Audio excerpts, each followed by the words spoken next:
I'm Quinn. I'm Cassie.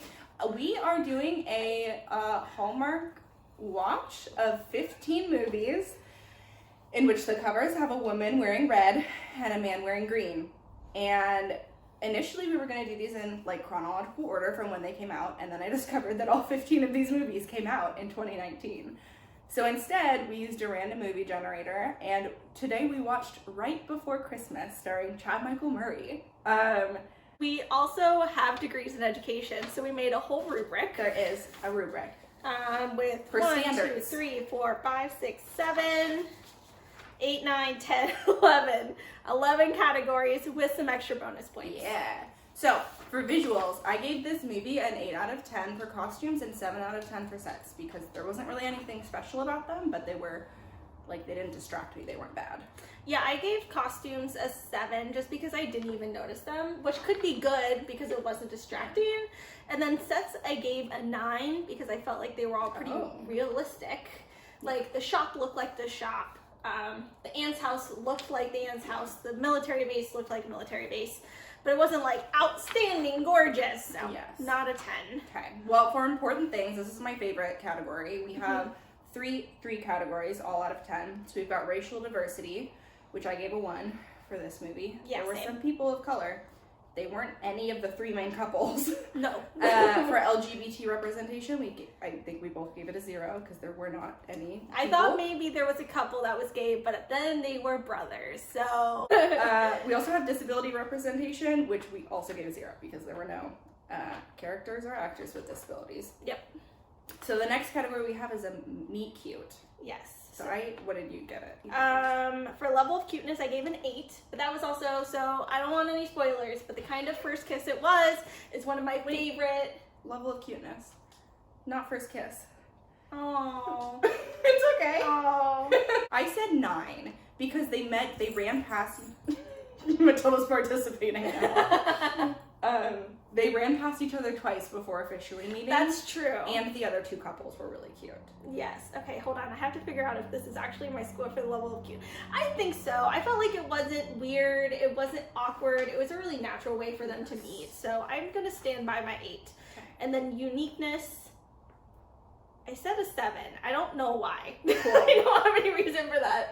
I said an 8 because I don't feel like the main couples meet cute was very unique because they did kind of the typical like, oh, I fell into you physically. Yeah. But I felt like the other 2 couples meet cutes were very cute in this Yes, movie. that's a good point. Maybe, yes. Okay. It evens out. Okay, female lead. Go for it. Okay, we've got likability, authenticity, and character growth. So none of the leads in this movie really had character growth. That wasn't a part of the plot. No. But for likability and authenticity, I gave her a 7. She's kind of annoying at the beginning, but she turned out to be okay. Yeah, likability, I gave her a 6. I thought she was very annoying. And then authenticity, I gave her a 5. I didn't feel like her character was really anything special, I guess. I don't know. I felt like the other characters had so much more depth to them that I didn't connect with her as much. And then character growth, I gave fat 0. Oh, that's probably why ours are so different, because I gave her a 6 because it wasn't a part of the plot, so I was like, here's a neutral number. The neutral number for me was 0. So, male lead, we have Chad Michael Murray. So, the likability and authenticity for Chad Michael Murray are 9 and 9. Because we like him. yeah, I gave him a 9 for likability. I also just felt like he was a really nice guy. Like, his character was so genuine in so many ways. And also, like, he wanted to, like, foster and adopt kids, and that, like, very cute. Hits me. I love it. And then authenticity, I gave him a 7. I didn't feel like really a lot of the characters had a lot of depth, but I felt like he had at least another level to him. And then character growth, 0. Beautiful. So we've got 2 categories for first. We have first snow, which really wasn't like a big thing in this movie. It did snow the whole time. I gave it a 5 because neutral. Yes. And then first kiss, I gave a 7 because it was cute, but it wasn't a first kiss because they wanted to kiss. Yeah, I get that. That's fair. Snow, I gave a 5. It was snowing the whole time, but there's a couple moments where, like, the snow flurries were at a good timing, or you all of a sudden notice it started snowing at a specific time. So I felt like they tried to use the snow in some way. And then Kiss, I gave an 8, going back to where I got confused last time. It's my favorite kind of cheesy kiss in a movie, where it, like you said, it's not because they necessarily want to kiss. So I gave it a higher score for that. Okay, and this is Cassie and our favorite character. Yes. Is the best friend. Yes. She's great. I gave her a 9 for likability. Same. And a 9 for authenticity. I gave her an 8 for authenticity. Okay. But I also feel like she had the best character growth. Yeah. We didn't even add character growth to the best friend because it's like a side character. But I felt like, had a really good moment, and so that was great. And then tokenism, for the best friend, I gave a 0. A 0. She was not a token character, which is great and unexpected. Yes. So we next have use of children in the plot and use of pets in the plot. So yes. I give 4 for both. I gave 2 for children. I just didn't feel like there was, for me it was like if there was like a kid in the movie, or like if one of them had a kid or something like that. Okay. Whereas this was more of like they kind of interacted with children, but it wasn't, I don't know. I get that. That's fair. And then for pets, I gave a 4. Yes, because there's a very cute dog and crucial to the plot of the movie. Yes. For predictability, I gave it a 4 because I did not know what was happening for half this movie. No. And it wasn't great. Like, it was too unpredictable at the beginning. Cassie and I spent like 2 minutes looking at each other like, is that her brother? Was that a flashback? We did not understand what was happening. Yeah, it didn't feel like as Eulic. Thank you. As normal. I give it a 3 because I defo was lost at the beginning. Yeah. So this is my favorite category, which is how dog safe is the movie.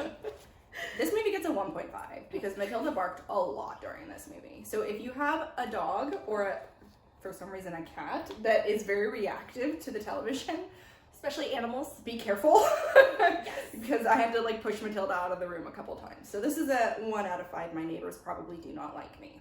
And then we also have an extra points category that are like just for us. If we felt like there was something extra special about this movie, we can add up to 5 points.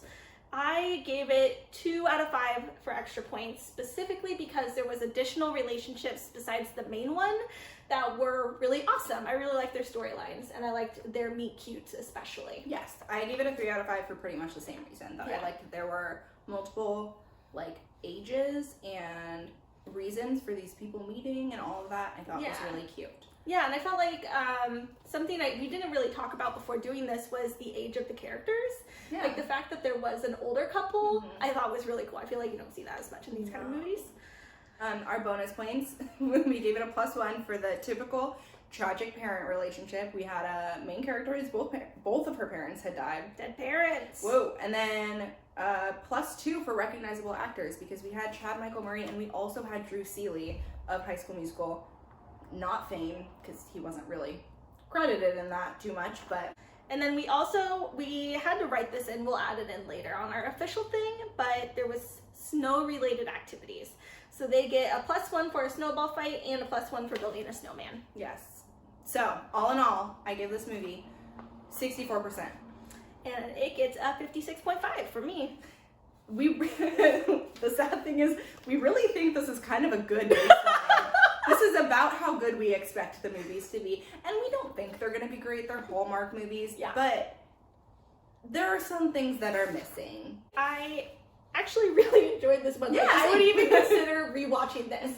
I felt like it was good. I really had low expectations. And it was nice to see Chad Michael Murray in something besides the early 2000s.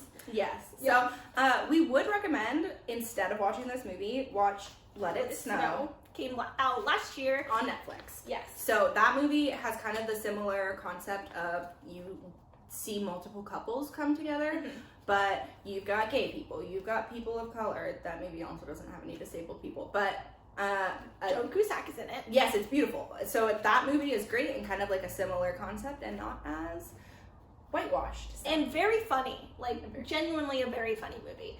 Also, don't watch Love Actually. Because we could have recommended that because same concept of like multiple timelines, but that movie has not really aged well. No, so watch Let It Snow instead. Or even Right Before Christmas. Really wasn't that bad. Yeah. I would recommend it. I thought you said the title wrong because my brain thinks it's White Before Christmas. Well, I mean, that's also not wrong. Yeah. So that's our recap for right before Christmas, and we will be back next week and every week until December 1st with a new movie. Yes. Bye! Bye! Oh my god. I feel like that was really cute.